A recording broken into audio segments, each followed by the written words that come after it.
Everyone, কী অবস্থা সবার? আজকে এপ্রিলের 16 তারিখ, বৃহস্পতিবার। আমি মাত্র অফিস থেকে বের হলাম। এখন 5টা 5 মতো বাজে। এখন আমরা মোটামুটি স্প্রিংয়ে চলে আসছি বলা যায়, বাট এবারের উইন্টার আসলে খুবই বাজে ছিল। এখনও দেখা যাচ্ছে রাস্তার দুই পাশে স্নো পড়ে আছে। তো আগামীকালকে যদি আবার স্নো পড়া শুরু হবে, I wouldn't be surprised, cause এটা অলরেডি হয়েছে last month, not last month, actually this উইকেই হয়েছে। এই উইকে সোমবার আর মঙ্গলবার, ভুলে গেছি। এনিওয়েজ, সকালে উঠে দেখি সব দিকে সাদা, লাইক হোয়াটস হ্যাপেনিং। এনিওয়েজ, আজকে ওয়েদারটা খুবই সুন্দর ছিল। সকালবেলা অবশ্য একটু ক্লাউডি ছিল, but it doesn't matter. Office থেকে বের হওয়ার পরে একটু সানি ওয়েদার দেখলে মনটাই ভালো হয়ে যায়। অ্যান্ড সবচেয়ে বেস্ট পার্ট হচ্ছে বাসায় আসার পর ডিনার করার পরেও দেখা যায় বাইরে সূর্যের আলো আছে। লাইক এখন 7টা মতো বাজে যখন আমি ভিডিওতে ভয়েস ওভার দিচ্ছি। এখনও বাইরে ভালোই লাইক দিনের আলোটা আছে। অ্যাটলিস্ট আমার দিনের আলো ভালো লাগে রাদার দ্যান রাতের বেলা। লাইক দিনের আলো চলে গেলে আমার অটোমেটিক ঘুম আসে, but that's another thing. Anyways, আর যেদিন সানি থাকে এখানকার আকাশটা আমার খুবই সুন্দর লাগে। লাইক মনে হয় প্রপারলি চকচকে নীল। এখন গাড়ির গ্লাসের কারণে হয়তো বা নীলটা খুব একটা ভালো করে বোঝা যাচ্ছে না, বাট খুবই সুন্দর লাগে। আরেকটা বেস্ট পার্ট হলো অফিস থেকে আসার সময় যদি সানি থাকে, লং পন্ডটা দেখা। লং পন্ডে যখন সূর্যের আলোটা পড়ে এত পিসফুল লাগে ব্যাপারটা, ইটস অ্যামেজিং। সো হ্যাঁ, আমার লং পন্ডে গত বছর তেমন একটা আসা হয় নাই লাইক হাঁটার জন্য, but this year I am planning at least উইকেন্ডগুলোতে আসার চেষ্টা করব। এটাতে 1 ঘন্টার মতো হাঁটা যায়, 1 ঘন্টার মধ্যে মোটামুটি পুরো ট্রেলটাই শেষ করা যায়। তো আমরা চেষ্টা করব এই সামনে লাইক নেক্সট মান্থ থেকে বা এই মান্থেও যদি ওয়েদারটা একটু বাড়ে তাহলে উইকেন্ডগুলোতে হাঁটতে আসবো। আজকে টেম্পারেচার খারাপ ছিল না। আজকে temperature I think 3 to 4 degree মতো ছিল, বাট ফিলস লাইক অবশ্যই আর একটু কম হবে। অতটা গায়ে লাগতেছিল না, লাইক হালকা সোয়েটার টাইপের জিনিসপত্র গায়ে দিয়ে মোটামুটি হাঁটা যাচ্ছিলো, যদিও আমার পায়ে ঠান্ডা লাগতেছিল। এনিওয়েজ, বাট একদম ভারী জ্যাকেট লাগে নাই। এখানে সব সময় সানি মানেই যে টেম্পারেচারও ভালো এমনটা না। সানি হওয়ার পরেও একদম হাড় কাঁপানো ঠান্ডা হতে পারে, বাট আজকের ওয়েদারটা খুবই ভালো ছিল, টেম্পারেচারও ভালো ছিল।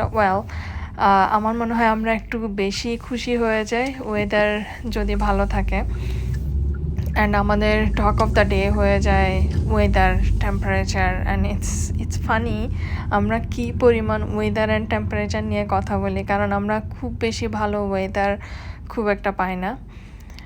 এই যে বাসের পিছে দাঁড়ায় থাকা লাগে, বাসগুলো যখন স্টপে নামে তখন মানুষ উঠতে এবং নামতে একটু সময় লাগে। তো যার কারণে বাসের পিছে যে গাড়িগুলো আছে ওগুলোর একটু ওয়েট করতে হয়।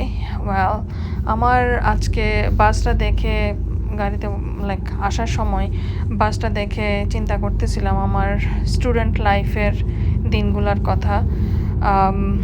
I really miss those days. আমি বাসেই অবশ্যই চলাফেরা করতাম, অ্যান্ড একদিক থেকে এটা ভালোই ছিল। লাইক পার্কিংয়ের ঝামেলা নাই, গাড়ির এটা সেটা হাবিজাবি কিছু ঝামেলা নাই। হ্যাঁ, একটা জিনিস হচ্ছে স্নো পড়লে বা একটু রেইনি টাইমে বাসের জন্য ওয়েট করাটা একটু ডিফিকাল্ট হয়ে যায়। আর সব বাস স্টপে বাসের যে ছাউনির মতো থাকে ওটাও থাকে না। তো সব মিলে it's good and bad, but I was missing those days. And I was wandering another thing with all terrible things going on. তেলের দাম, গ্যাসের দাম, ডিজেলের দাম তো অবশ্যই বাড়ছে। I was wandering out of the blue বাসের ভাড়া কি এখনও সেম আছে কিনা। ভাড়া অ্যাজ ইন আমরা $2.50 দিতাম, I guess $2.50 for one ride. তো এখনও কি ওইটাই আছে কিনা আমি চিন্তা করতেছিলাম। ওইটা যদি থাকে তো খুবই ভালো হয়, কারণ otherwise it's going to B tough for so many people. কারণ অনেক মানুষ বাস ইউজ করে, অ্যান্ড হুট করে যদি বাসের ভাড়া বা মান্থলি যে বাসের কয়েকভাবে নেওয়া যায়, মানে পার রাইডে আপনার $2.5 করে খরচ হয়, ওইভাবে করেও নেওয়া যায়, 10টা রাইড 20টা রাইড যতটা রাইড ইচ্ছা।